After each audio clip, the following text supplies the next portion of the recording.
Bonjour, chers internautes qui nous suivez sur e-Tourisme TV, la chaîne de l'information touristique. Bienvenue encore dans votre émission Parlons Tourisme. Aujourd'hui, nous recevons un jeune musicien qui est un ambassadeur de Nianing et qui, au-delà de Nianing, fait la fierté du Sénégal dans la musique qu'il fait. Il s'appelle M. Mamdi. Bonjour Mamdi. Bonjour M. Lai Djedjou. Bonjour aussi aux téléspectateurs, aux techniciens. C'est un grand plaisir d'être là, partager l'émission e-tourisme avec toi. Et puis, franchement, rien à dire, c'est magnifique ton projet. Yeah. On vous félicite. Merci encore Mamdi. Mamdi, vous êtes originaire de Nianing. Et qui connaît Nianing, sait que Nianing fut des temps un des poumons du tourisme au niveau de la Petite Côte. Actuellement, le tourisme au niveau de Nianing, qu'est-ce qu'on peut dire, Mamdi? Bon, on peut dire zéro, quoi. On peut dire zéro parce que, comme tu as bien expliqué, Nianing était, je pense, l'un des plus grands, l'un des poumons du tourisme au Sénégal. Moi, je dirais même le cœur. Parce qu'avec l'ouverture du club Al Diana, après domaine de Nianing, après il y a eu d'autres comme Auberge des Coquillages, il y a eu aussi Oasis, après il y a eu même Benteñe. Franchement, les populations vivaient quotidiennement du tourisme, quoi. Parce que tout le monde travaillait. Et puis, comme tu l'as dit tout à l'heure, même les pêcheurs, ils travaillaient. Nous-mêmes les artistes, mais à un moment donné, depuis la fermeture de Club Al Diana et Domaine de Nianing, c'est vraiment très dur pour les populations parce que les gens ne travaillent plus et c'est dommage pour le tourisme. Et actuellement, au niveau de la population, parce qu'au-delà de la population de Nianing, il y avait beaucoup de gens, des acteurs indirects, à savoir les taximans, à savoir les artisans, à savoir beaucoup de personnes qui évoluaient dans ce secteur et qui gagnaient leur vie à travers ce secteur touristique, à travers ces hôtels, à travers l'activité touristique qui bougeait en son temps. Donc actuellement, qu'est-ce qu'on sent au niveau de Nianing? C'est quoi? Oui, on sent un vide parce que club est fermé, domaine est fermé, auberge est fermée. Je pense qu'aujourd'hui, peut-être il y a Couleur Passion et Casa Coco. Et puis ça, c'est pas des grands hôtels, quoi. Donc, ce qu'on sent, on sent vraiment que beaucoup de gens peinent pour gagner leur quotidien. Que ce soit les gens qui travaillent dans les hôtels, ils souffrent parce que c'est très dur. Des jeunes comme nous qui travaillaient à la plage, comme antiquaires aussi, beaucoup de jeunes souffrent aujourd'hui. Nos mamans qui essaient de vendre leurs poupées, leurs trucs comme on appelle tout ce qui est objet d'art, aussi ils souffrent. Donc du coup, tout le monde souffre, même nous les artistes, parce que tu sais, le tourisme c'est un truc global. Parce que même nous les artistes, si les touristes venaient, on avait l'occasion de vendre nos CD. Tu sortais un CD, le touriste avait plus de compréhension d'acheter ton CD que le villageois. Parce que pour le tourisme, c'est un beau cadeau. C'est comme un tableau d'art en disant que oui, quand j'étais en vacances au Sénégal, j'ai acheté un CD d'un artiste sénégalais. C'était un truc qui était symbolique pour eux. Mais tu vois, donc tout le monde gagnait, les taximans comme tu as dit, même les charretiers, hein, parce que c'est eux qui transportaient les touristes vers la brousse. Des excursions. Donc, voilà, eux aussi, ils gagnaient leur vie. Donc, le pêcheur, pour vendre ses poissons, ses crevettes, ses fruits de mer, c'était tellement facile. Mais tout ça aujourd'hui, voilà, tout le monde est là. Tout le monde regarde parce que tout le monde est là, personne ne dit rien parce que c'est quelque chose qui est très triste déjà pour Nianing et qu'on a beaucoup évolué entre-temps parce que quand tu vois aujourd'hui, au niveau de l'environnement, les villageois s'organisent des associations pour la propriété des plages et tout, mais malgré tout ça, on est là, quoi, parce qu'il n'y a rien. Ok, vous faites des efforts, mais en contrepartie, ceux qui devaient bénéficier de cet effort-là n'est pas là, c'est-à-dire les touristes. Mais récemment, on a vu l'ouverture de l'hôtel Rio Baobab, qui est presque à côté de ces hôtels-là, comme Club Aldiana et Domaine. Est-ce que l'arrivée de cet hôtel-là a fait un impact au niveau de la population de Nianing? Oui, je ne peux pas dire que ça ne fait pas d'impact quand même, parce qu'il y a beaucoup de jeunes de Nialing qui travaillent là-bas. Il y a aussi tous les antiquaires qui étaient entre club et domaine. Ils sont partis là-bas, quoi, à la plage pour pouvoir gagner leur vie. Je pense que... Mais ça, c'est un tout... Ça, c'est pas comme club Rio, ce n'est pas comme club Aldiana ni domaine de Nialing. Parce que domaine de Nialing, c'était un village. C'était un village touristique. Donc, Club Aldiana aussi, c'était autre chose. Mais je pense que Rio, aujourd'hui, c'est autre chose. Et que c'est à Pointe-Sarène. En tout cas, je ne maîtrise pas carrément le Rio, comme je maîtrisais Club Aldiana et Domaine. Mais je sais qu'il y a beaucoup de jeunes qui travaillent là-bas. Des jeunes de Nialing, des jeunes de Pointe-Sarène et des jeunes de, comme on appelle, de Warang et Mbaling, c'est bien. Côté transporteur aussi, il y a beaucoup de jeunes qui ont des véhicules qui stationnent devant l'hôtel pour pouvoir gagner leur vie. Mamdi, ça c'est bien. Il y a une doléance qui persistait avant. C'est-à-dire, avant, certains hôteliers avaient comme prétexte que dans le village, il était difficile de recruter des jeunes parce qu'ils n'avaient pas une compétence ou bien une qualification. Une vieille doléance qui a été réglée par monsieur le maire en créant une école au niveau de Nianing, c'est-à-dire une école de formation hôtelière, avec des jeunes qui sont sortis là-bas. Est-ce que vous qui êtes là-bas, est-ce que vous sentez une intégration de ces jeunes-là à impliquer, c'est-à-dire recruter ces jeunes au niveau de ces hôtels, que ce soit à Nianing ou à Sali ou bien un peu partout dans le département de Mbour, parce que l'école est à Nianing, mais ces jeunes de Nianing formés doivent bénéficier de tous ces hôtels qui sont dans le département de Mbour. Oui, parce que je pense que c'était au temps de l'ancien chef du village de Nialing, quand Club et Domaine l'ont contacté pour des travailleurs, il disait que nous sommes des pêcheurs. Et lui, il a dit la vérité, quoi. Mais après, je pense, avec l'arrivée de, comme tu l'as dit tout à l'heure, avec l'arrivée de Maguersen, il a essayé de... Non seulement il a essayé, mais il a créé une école pour donner une formation. Parce que dans le tourisme, les gens ne peuvent pas travailler comme ça, informellement. Non, non. Le tourisme, c'est un secteur, partout dans le monde, c'est bien structuré et tout. Il a créé une école et moi, ça, c'est quelque chose que je disais tout le temps. Il faut donner une formation aux jeunes. Mais je pense que l'État doit réorganiser ce système du tourisme pour que demain, on a des jeunes, au lieu que ces jeunes prennent la pirogue, quand même, qu'ils puissent rester au pays travailler. Parce qu'on a besoin de ces jeunes-là, quoi. Il y a quelque temps, on a vu les artisans qui souffraient à cause de leur installation à côté de Rio, et il y a eu des moments où la gendarmerie est intervenue et pas mal de choses.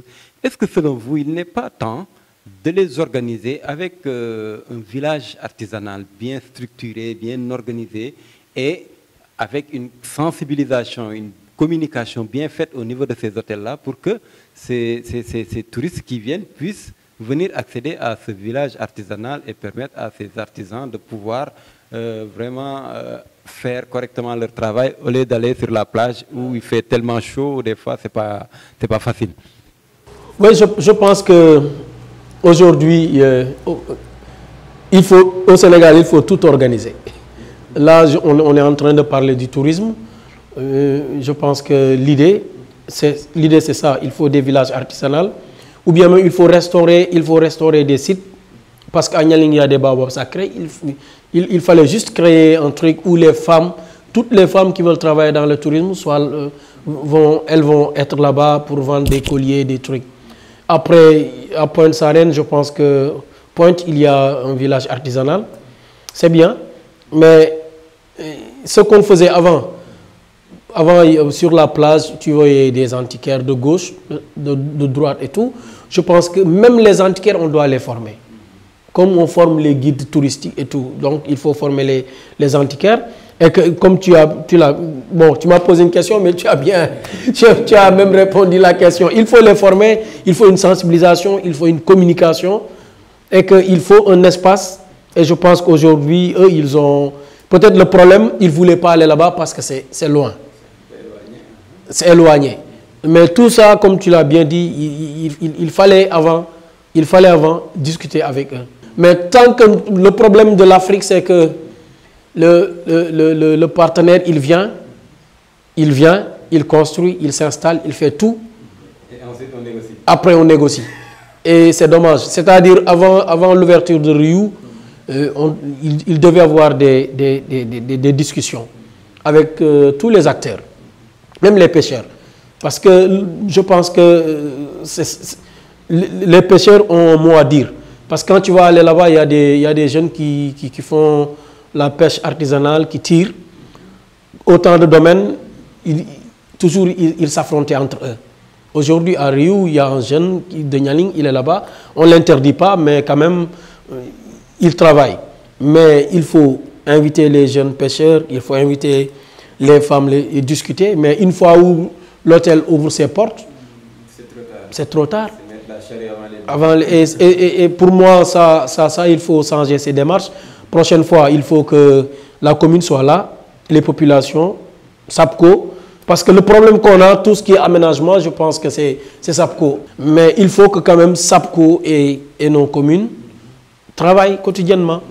Impliquer tout le monde. Impliquer tout le monde, même les pêcheurs, même nous, tout à l'heure tu as parlé de la communication, même nous les artistes, on peut utiliser nos voix parce que tout ce qu'on fait nous, c'est service public. Hein. Tout ce que tu fais, tout ce qu'on fait nous, on est là, nous sommes des acteurs culturels, mais nous sommes des acteurs de développement. On essaye de développer parce que, voilà. Mais une fois où les choses, ça se fait à Paris, ou ça se fait en Espagne, derrière nous, un bon matin, on construit, derrière nous encore, et un bon matin, on ouvre les portes. Tout est derrière nous, quoi. Et qu'il faut changer cette idée-là. Il faut que les choses, quand on parle du tourisme, il faut s'impliquer tout le monde. Il faut s'impliquer surtout les populations qui sont là. Et c'est important. Mamdi, ces hôtels qui sont fermés, Club Aldiana, Domaine, c'est vrai que la fermeture d'un hôtel peut être simple, mais la réouverture d'un hôtel paraît souvent compliquée. Est-ce que vous avez des demandes à solliciter au niveau de l'État par rapport à ces hôtels fermés pour leur réouverture, ou bien voir comment faire de sorte que ces hôtels puissent au moins servir encore, parce qu'on ne peut pas fermer des hôtels et ouvrir à côté des hôtels. Ça paraît un peu... C'est de la politique. Ça, c'est de la politique. Mais bon, je pense que, moi, je l'ai dit l'autre fois sur ma page Facebook, moi, je félicite comme le ministre de l'Agriculture du Sénégal et comme le ministre de l'énergie et du pétrole, je pense. Parce qu'ils font un travail remarquable. Et je vais expliquer. Aujourd'hui, je pense que le ministre du Tourisme, il doit descendre sur le terrain. Tant que nos ministres, tant que nos décideurs-là sont dans leur zone de confort, les choses n'avancent pas. Il faut qu'ils viennent descendre sur le terrain. Et s'ils descendent sur le terrain, on n'a pas besoin de trucs festifs là. Le ministre, non. Il faut faire des invitations, les associations, les chefs de quartier, les jeunes. Et je pense que, écoutez d'abord, c'est important. Écoutez, parce que moi, comme je te dis, j'ai vu le ministre de l'Agriculture, il fait un bon travail. Parce que, quel monde avancer au Sénégal, c'est important. Quel monde avancer au Sénégal, si une affaire est demain. Affaire ni demain, il faut nous déconstruire une mentalité. Tu es ministre, nous avons le secteur bobu day soxé yow sa bopp solal sa dàll àndal ak équipe yi nga xam sa équipe comme équipe de football nga wàcc sur le terrain écouter d'abord les populations après écouter les populations écouter d'abord ñi même riu ñi le directeur ou le ñi nekk riu après il faut écouter tout le monde une fois où tu écoutes tout le monde tu peux rentrer à Dakar et si tu rentres à Dakar là tu vas avoir l'idée globale de la situation parce qu'aujourd'hui tu peux même rencontrer un journaliste qui travaille sur e-tourisme TV il a une idée pour le tourisme c'est bien de dire oui on va faire comme on appelle on va faire des assises nationales tout ça c'est bien mais c'est bien de quand on parle du tourisme il faut se déplacer de Saint-Louis à Sangomar de Saint-Louis sur la Petite Côte sur la Petite Côte en Casamance il faut que ce ministre du tourisme se déplace ça sert à rien avec comme on appelle ceux qui font les publicités pour le tourisme ASPT de passer toute leur vie à publier des photos à publier des sites à faire des forums à faire des ateliers à faire des comment on appelle partir en France des salons quoi yooyu c'est révolu il faut que ñu wàcc sur le terrain une fois sur le terrain bu ñu dégloo les populations moi je te jure affaire yi day changer. Donc selon yow c'est vrai que je comprends bien que le ministre doit descendre sur le terrain faire une visite de proximité c'est-à-dire comme tu dis aller voir les villages parce que l'information utile peut surgir de là où on l'attendait pas donc écouter tout le monde pour voir où est-ce qu'on peut trouver une solution. Voilà ça c'est important je pense une fois où ce nouveau ministre il réussit ça il peut réussir beaucoup de choses il peut réussir quand même quelque chose que les autres ministres n'ont pas réussi mais tu ne peux pas soigner quelqu'un qui est malade sans. Donc je pense que c'est une information utile je pense que maintenant que presque au niveau du ministère du tourisme parce que depuis hier j'ai vu que il y a beaucoup de changements qui ont été faits donc je pense qu'avec cette nouvelle équipe là il y aura une possibilité de démarrer ces activités bon parce que tout le monde l'attend sur le terrain donc Mame Dji vraiment c'est un plaisir encore de t'écouter Mame Dji un dernier mot avant la fin de l'émission. Un dernier mot je vous félicite je félicite e-tourisme TV là je te félicite parce que tu as fait des avancées et c'est important je pense qu'aujourd'hui tu fais un travail remarquable pour le tourisme yaa ngi def liggéey boo xam ne même l'État du Sénégal même ministère du tourisme bi ñuy wax dañu war a ñëw sax am ak yow partenariat je pense que tey jii c'est bien de payer des conseillers techniques des chargés de mission mais bii moom bu gaaw bi la parce que yow man kenn fayuma pour ma ñëw joxe sama xalaat